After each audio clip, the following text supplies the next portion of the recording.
Bienvenue sur Africa 24 dans cette nouvelle édition du 12-15. Au sommaire de l'actualité, l'éventuelle modification de la Constitution mobilise l'opposition en République démocratique du Congo. Nous verrons quelle stratégie elle compte adopter face à la situation. Les restrictions de l'Union européenne passent mal auprès des autorités burundaises. Le gouvernement accuse l'Union européenne de vouloir diviser la population à travers les sanctions prises à l'encontre des proches du président Pierre Nkurunziza. La conférence internationale sur la sécurité maritime et énergétique se poursuit actuellement en Angola. Quels sont donc les enjeux de cette rencontre? Éléments de réponse à suivre dans ce journal. En République démocratique du Congo, l'opposition accuse le président Joseph Kabila de vouloir modifier la Constitution. Lambert Mende, le porte-parole du gouvernement congolais, a annoncé que le président assure n'avoir jamais eu l'intention de le faire. L'opposition pourtant remet en doute ses paroles. Paul de Singwe. L'opposition congolaise mobilisée contre une éventuelle modification de la Constitution. Après le dépôt à l'Assemblée nationale d'un texte portant sur l'organisation d'un référendum le 26 septembre, l'opposition congolaise est inquiète et s'active pour empêcher cet acte qu'elle juge anticonstitutionnel. Il y a des choses dans notre pays qui se sont passées où les Congolais ont accepté l'inacceptable et défendu l'indéfendable. Donc, il est grand temps maintenant que nous puissions amorcer justement la trajectoire qui va nous conduire vers une alternance politique et que nous puissions fournir à notre jeunesse tout de même une culture du respect des textes et surtout de la Constitution. Le calendrier électoral inquiète également l'opposition congolaise. Dans ce pays d'Afrique centrale, 7 scrutins sont prévus avant la fin d'année 2016. Face au retard accusé par la CENI dans l'exécution du calendrier électoral, l'opposition congolaise craint que le report d'un de ces scrutins entraîne le report cette fois-ci de la présidentielle. Mais si on était tous de bonne foi, normalement c'est un calendrier tenable puisque de toute façon c'est un délai constitutionnel. Cela a été rédigé dans nos textes et donc aujourd'hui il est grand temps que nous puissions cultiver la culture du respect des textes et surtout de ne pas violer notre Constitution. Face à cette mobilisation de l'opposition, le président Joseph Kabila a pour sa part dénoncé un procès d'intention. L'élection présidentielle est prévue en 2016 en République démocratique du Congo. La Constitution congolaise interdit au président de la République d'exercer plus de 2 mandats. Dégradation des relations entre le Burundi et le Rwanda. La situation ne cesse de s'envenimer depuis plusieurs mois. Désiré Yarushi Irira, le ministre conseiller auprès de l'ambassade du Rwanda à Bujumbura, a été expulsé du Burundi. Il est suspecté d'être impliqué dans la crise politique burundaise. Bujumbura accuse aussi Kigali d'avoir accueilli sur son territoire des putschistes et de soutenir des groupes armés qui déstabilisent le Burundi. De son côté, le Rwanda affirme que le Burundi abrite, lui, des rebelles des forces démocratiques de libération du Rwanda. Burundi toujours avec les restrictions internationales contre le pays. L'Union européenne a décidé de sanctionner 3 responsables des services de sécurité burundais et un général putschiste. Le CNDD-FDD, le parti au pouvoir, accuse l'UE d'administrer une justice qui divise les Burundais. On fait le point tout de suite avec Lise Elsi Akizimana. Le gouvernement burundais demande à l'Union européenne de revenir sur sa décision d'imposer des sanctions contre des personnalités burundaises. Le 1er octobre 2015, les 28 pays membres de l'Union européenne ont adopté des restrictions en matière de déplacement et un gel des avoirs à l'égard de 4 Burundais. Il s'agit notamment de Godofroy Bizimana, le directeur général adjoint de la police nationale, de Gervais Ndilakobucha alias Ndakugarika, chef de cabinet présidentiel chargé de la police, de Mathias Joseph Nyonzima alias Kazunga, un agent des services de renseignement, et de l'ex-général Léonard Ngendakumana qui a participé au coup d'état militaire du 13 mai 2015. Nous, au sein des FDD, accusons parce que ce sont des sanctions non seulement qui ont été prises en dehors, donc sans que le Burundi soit avisé, ne soit averti ou ne soit consulté, mais en plus des sanctions qui sembleraient montrer que le Burundi est encore sous colonisation. Ça, alors que c'est un pays souverain, un pays indépendant.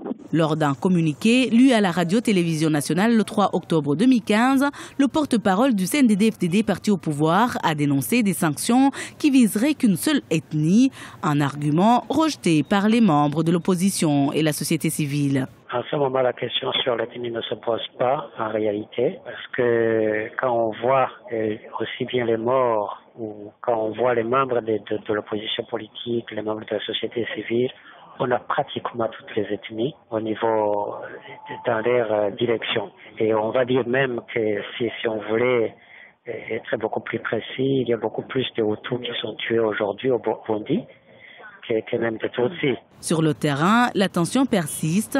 La prison centrale de Gitega, province située à l'est de Bujumbura, la capitale, a été le théâtre de scènes de violence ce mercredi 7 octobre 2015. 28 présumés putschistes du 13 mai 2015 y sont incarcérés. Des cellules individuelles ont été construites pour les détenir. Le président Pierre Nkurunziza avait appelé mercredi 30 septembre au procès dans les plus brefs délais de ces prisonniers afin de libérer, selon lui, ceux qui seraient innocents. Focus sur Konan Kwadwo Siméon, candidat indépendant à la présidentielle ivoirienne du 25 octobre 2015, tout comme la plupart de ses adversaires essentiellement issus des rangs de l'opposition. Il dénonce les conditions d'organisation de ce scrutin. Les précisions de Deo Gracias Okpodo.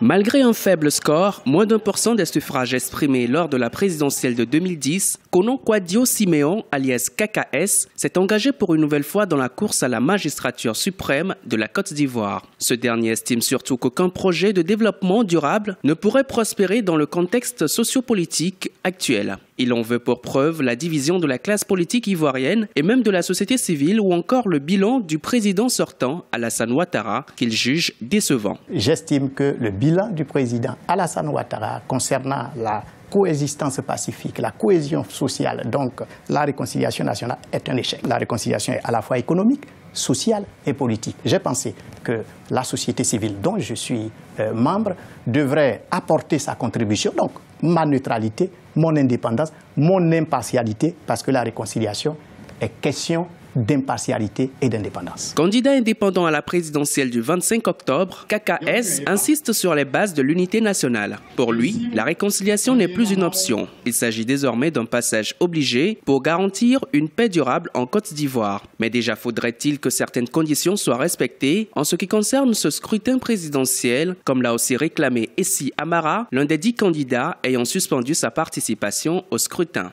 Je ne crois pas que les conditions soient totalement réunies, car je crois que cette CEI est totalement déséquilibrée.